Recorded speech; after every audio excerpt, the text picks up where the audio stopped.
Even as the government is stretching resources to address the COVID-19 pandemic, BCDA Chair Vince Dizon seems to be more conscious about traveling in style.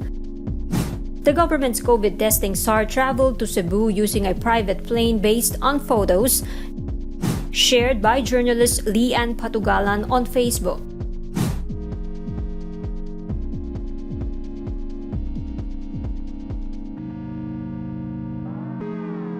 A press release from Senator Richard Gordon's office named Dizon as among the guests expected at the opening of the Philippine Red Cross Biomolecular Laboratory in Mandaue City, Cebu.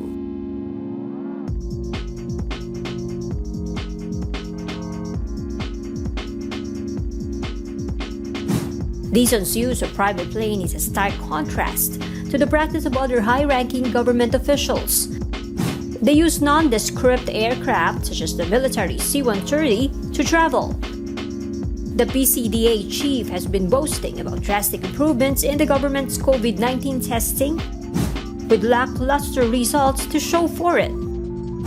The country's daily actual testing capacity mid-July is at 25,000, far below the 30,000 goal he claimed the government could achieve back in May.